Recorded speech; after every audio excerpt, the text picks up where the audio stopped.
The format of the book is pretty much into two parts.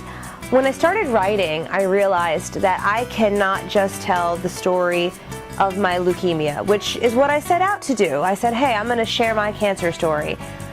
But I started writing and I realized that, you know, it's really, really, really hard to tell that story without explaining my life leading up to that point.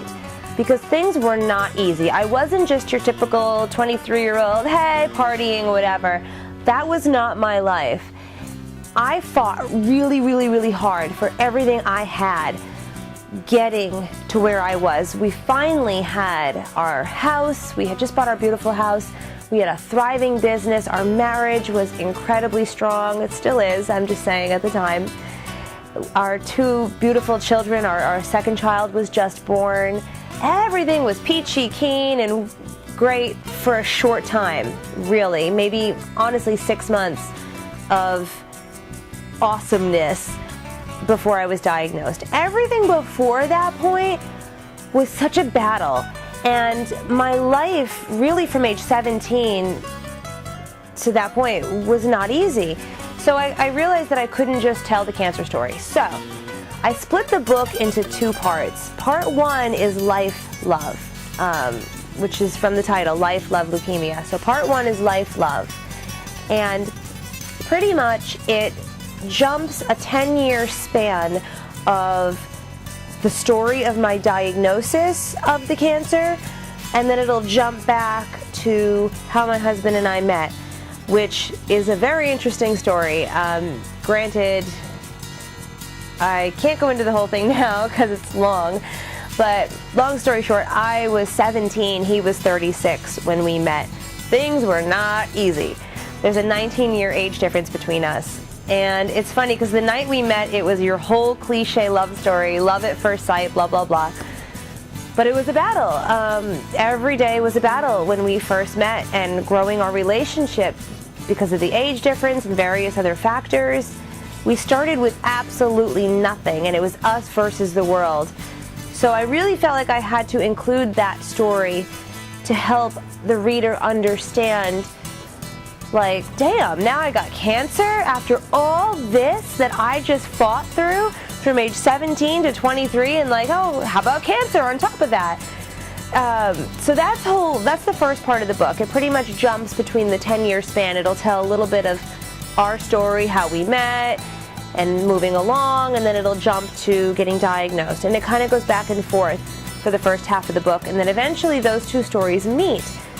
At that point, it becomes part two, which is leukemia.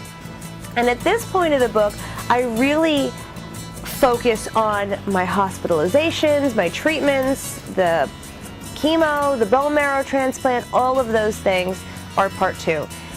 And to break that part up, it'll be me talking about those times as though it's a conversation, which is the way the whole book is written. It's me in a room telling you my story. It's very informal, me. It's pretty much, if you know me or how I'm speaking now is how the book reads. It's very real and honest and conversational.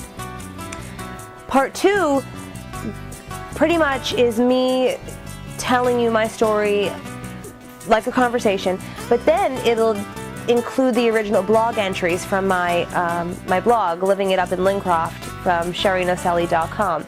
So I included all of my original blog entries mixed into the story that I'm telling you. So it's really cool because you really get a great insight of my frame of mind in those times, or my portrayal. Because a lot of times through my blog I was a lot more positive than I was actually internally feeling to myself. In the book, I include the blog, which is my positive persona, if you will, that I gave forth. But I also include a lot of my private moments that were a lot more emotional and difficult that honestly I never shared with anybody. Those were my moments to myself, alone in my hospital room for days on end.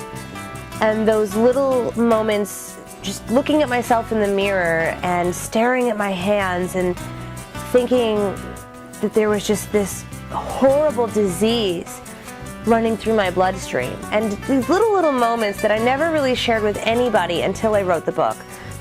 But I felt it was so important to help give the whole feel of what I was going through. So I did include those moments that are very private to me, that a lot of people don't know about. And I am very happy. I'm happy that I chose to share those moments because, again, it's real, and that's just the way I am. I am very real, and I'm going to say it like it is.